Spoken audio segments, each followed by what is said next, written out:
नुकसान के एतबार से फल की मक्खी यानी फ्रूट फ्लाई को दो ग्रुप्स में तकसीम किया जा सकता है।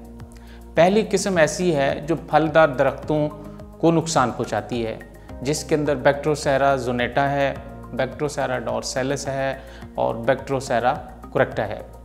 दूसरी किस्म जो है वो बेलदार फसलों या फलों को नुकसान पहुंचाती हैं, जिनके अंदर खरबूजा और करेला जो है ये सरे फहरिस्त हैं। इस किस्म का नाम जो है वो बैक्ट्रोसेरा कुकुरबिटी है।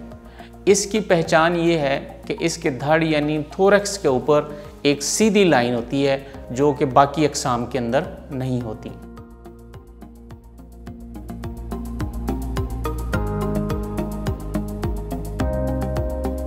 फल की मक्खी की अफजाइश के लिए मौजूदतरीन दर्जा हरारत 25 से 30 डिग्री सेंटीग्रेड होता है।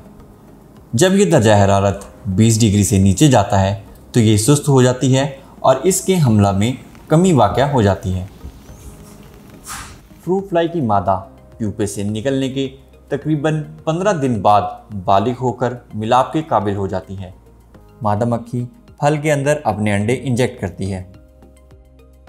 एक मादा 150 से 200 तक अंडे देती है। इन अंडों से 3 से 10 दिन के अंदर लार्वे या सुंडियाँ निकल आती हैं। ये लार्वे फल के गूदे को खाते हैं और वहीं अपनी बढ़ोतरी के 3 मराहिल पूरे करते हैं। ये मराहिल पूरे करने के बाद फल से बाहर निकल आते हैं और ज़मीन पर गिर जाते हैं। ये ज़मीन में 5 से 6 सेंटीमीटर की गहराई में प्यूपे की शक्ल इख्तियार कर लेते हैं। प्यूपे से मौसमी हालात के मुताबिक 5 से 40 दिन बाद बालिग निकल आते हैं।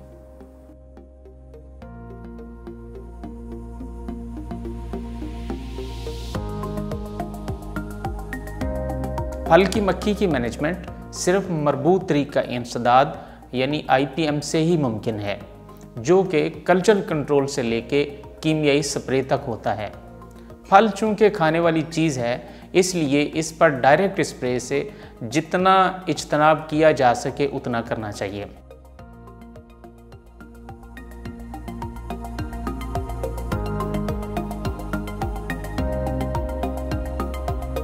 फेरोमोन्स ऐसे केमिकल्स हैं जो नर मक्खी को अपनी तरफ राग़िब करते हैं। फेरोमोन्स 2 किस्म के हैं। एक मिथाइल यूचिनोल है जो बागात में इस्तेमाल होता है, और दूसरा जो है वो क्यू ल्यूर है। ये ख़ास ल्यूर है जो ख़ास तौर पर बैक्ट्रोसेरा कुकुरबिटी, ये वो फल की मक्खी है जो बेलदार फसलों यानी खरबूजा और करेला वगैरह पर हमलावर होती है। फेरोमोन्स फ्रूट फ्लाई की मौजूदगी का अंदाज़ा लगाने के लिए और नर की तादाद को कम करने के लिए इस्तेमाल होते हैं। फेरोमोन्स को हमेशा ट्रैप्स के अंदर इस्तेमाल किया जाता है और बेहतर नताइज के लिए इन ट्रैप्स को पूरा साल खेतों या बागात में लगा रहने दें।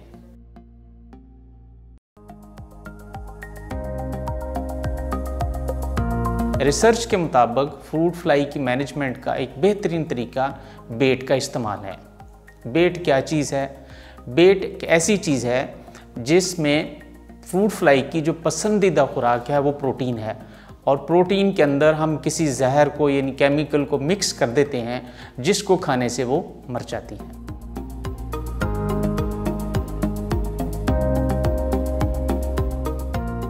बेट बनाने के लिए हम 2 प्रोडक्ट्स इस्तेमाल करेंगे। बायोगार्ड एक आला मियार की प्रोटीन है। फल की मक्खी को चूँकि अंडे बनाने के अमल से पहले प्रोटीन की ज़रूरत होती है, फल की मक्खी की प्रोटीन की ज़रूरत पूरी करने के लिए बायोगार्ड एक बेहतरीन ज़रिया है और इसे हमेशा बेट बनाकर ही इस्तेमाल किया जाता है। बायोगार्ड की खसूसियात: आला क्वालिटी प्रोटीन, सब्जियात से अखज़ शुदा पौधों के साथ बेहतरीन मुताबिकत, कम शरह इस्तेमाल, ज़्यादा फ़ायदा।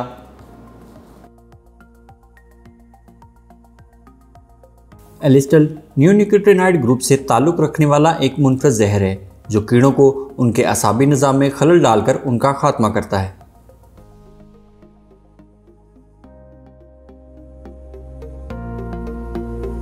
इसमें दो जो इसकी कैटेगरीज़ हैं वो बहुत इम्पॉर्टेंट हैं। एक है जो बागात पर हमलावर होती है और एक इनकी ख़ास किस्म है जिसको हम बैक्टीरोसेरा कुकुरबिटी कहते हैं।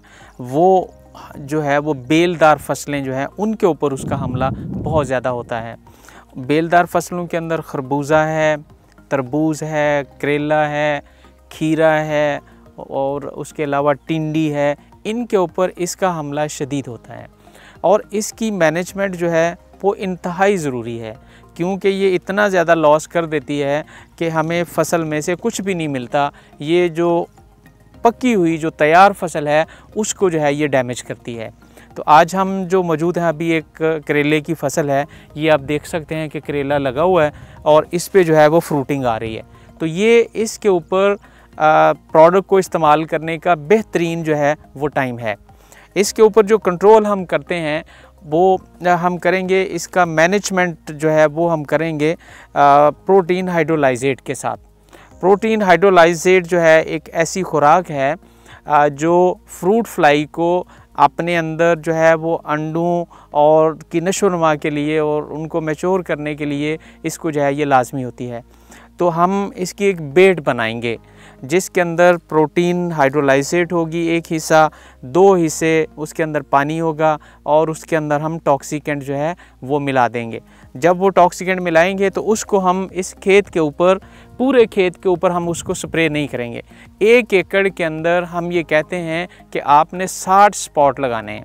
हर स्पॉट जो है तकरीबन आधे मीटर से लेके 1 मीटर तक होगा और एक स्पॉट से लेके जो दूसरा स्पॉट होगा उस तक का जो फासला है वो 8 से लेके 10 मीटर तक है। और उसका तरीक़ेकार ये है कि ये जो बाहर वाली रो है ये हम इसके ऊपर सारी रोज़ के ऊपर हम स्पॉट लगा देंगे 8 से 10 मीटर के फासले पर। इसी तरह उस साइड वाली रो जो है और ये जो रो है, चारों साइडों की जो रोज़ हैं उन सारों के ऊपर हम लगा देंगे और उन स्पॉट्स को हम काउंट कर लेंगे। अब जो बाकी 60 में से बचेंगे वो हम पूरे एकड़ के अंदर मुख्तलिफ जगहों पे है वो तकसीम कर देंगे। और ये आपने जब फूल आना शुरू हो जाएं उसके बाद हर हफ्ते आपने ये स्पॉटिंग जो है ये करनी है। और अगर बीच में बारिश आ जाए तो बारिश के बाद आपने वो दोबारा स्पॉटिंग करनी है और उसके बाद फिर हफ्ते हफ्ते के वक्फे से आपने इसको करते जाना है जब तक आपकी फसल जो है आप उसको रखना चाहते हैं। तो इस तरह अगर हम इस्तेमाल करेंगे तो फसल हमारी भी बच जाएगी और फ्रूट फ्लाई का हमला जो है वो भी मैनेज हो जाएगा और जो आपका नुकसान है वो कम से कम होगा।